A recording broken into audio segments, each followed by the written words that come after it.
Hi guys, and welcome to another video. This will be on the 3 ranked play meta classes that are being used at the moment. First off, we have the secondary, which is the Renetti, and then we'll have a look at the MTW and the Rival 9 as well. So looking at the Renetti, we have a class set up of the Mark II Renetti long barrel. We got the 24 round mag on.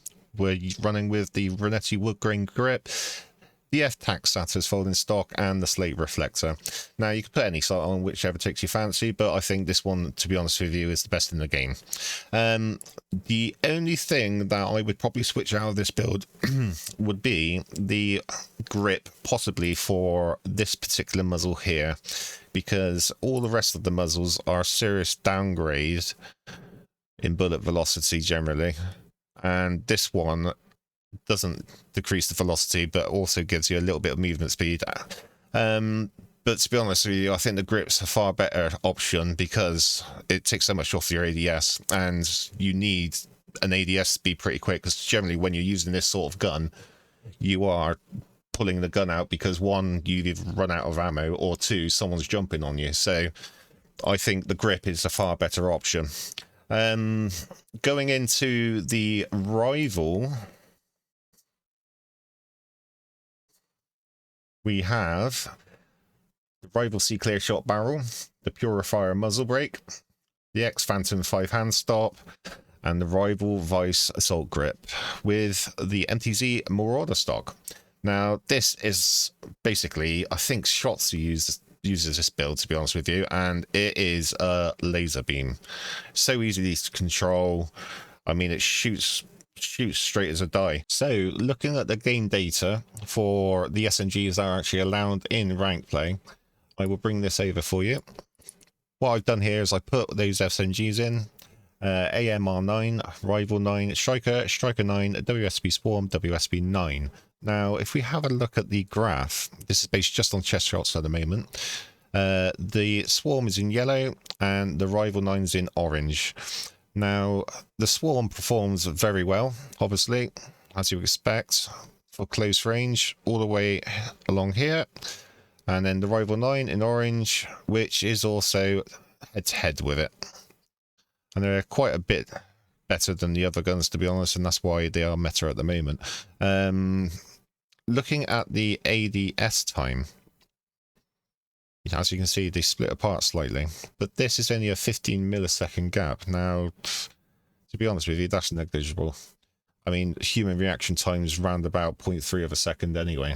If we go to the sprint to fire time, it closes the gap back up. So they're on par with each other. Now, it's personal preference, really. You can either have a gun which is the Swarm, and hard to shoot at long ranges, or harder to shoot at long ranges because it's so erratic, or something which will kill as quick, but you also got the control with it. So you can see why all the pros are opting for the Rival 9 here. If you want to take a look at the headshots as well, and we'll put this back to the ADS. So on ADS, on headshots, they're on par again. And it's slightly quicker there over the 34-35 meter range, and then it comes out again. We'll put it back onto the sprint to fire, and now you can see if you're accurate and you can hit your headshots, you will be killing quicker than the Swarm even with the Rival 9. So taking a look at the MCW, in our class build we have the 16.5 Cyclone long barrel. For the muzzle, we got the T51R billeted brake. For the underbarrel, you guessed it, we got the X10 Phantom 5 hand stop again. And the rear grip, we got the RB Claw PSL grip. And for the sight, we got the slate reflector. Now, a lot of people, I find, are using this one here, which has become quite popular, the Mark III reflector. But to be honest with you, I consider the slate the best in the game. Now, looking at the build itself, the first thing we'll go to is the barrel. Now, the thing is here is we're using this gun for larger maps, longer ranges, and this is why we need the bullet velocity. My plus 18 here, along with a bit of, well, I'll say a bit, 15 on effective and minimum damage range as well. It does take off a little bit of sprint to fire, but to be honest, you're not going to need this on a longer range map, to be honest with you. And it's only 5.4 anyway.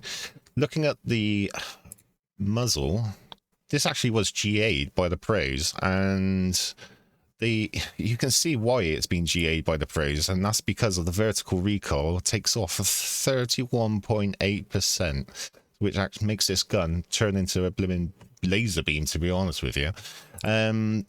Going into the barrel, once again, we have the ADS added, we have the sprint to fire added to, and a little bit of control given by gun kick and vertical.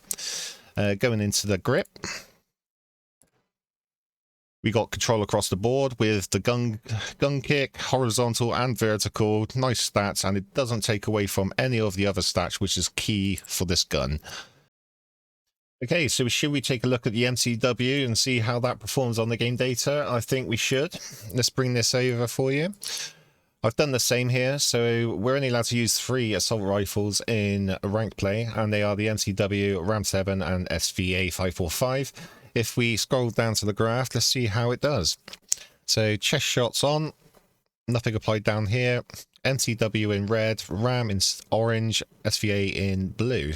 So looking at this graph, the MCW is slower than the other 2 guns, without a doubt. You can see here. Let's see what happens when we turn the ADS time on. That's for stock. So it shortens up with the SVA to the MCW, but it's still performing the worst. Let's see if the sprint to fire will make any difference. No, it comes back down. So overall, the MCW is a slightly slower gun. Now, what you got to ask yourself is, why would the pros choose this as the meta gun? Now, if we actually have a look here at the game data, that is around 143 milliseconds of a difference between the Ram 7 in orange and the MCW in red. Now, 143 milliseconds is nothing over a long range. So what else do they gain from it? I guess they gain the accuracy and also the superior control of this gun, which is unbelievable. That's why they're opting for this gun on the longer range and larger maps, really. So there you have it. 3 meta builds to start dominating your gameplay. What do you reckon the next meta is going to be? Put it in the comments below. We will be streaming on Twitch, YouTube and Kick on Friday the 26th of January, 7 PM UK time. It's all Jono_TV, so hopefully we'll catch you there.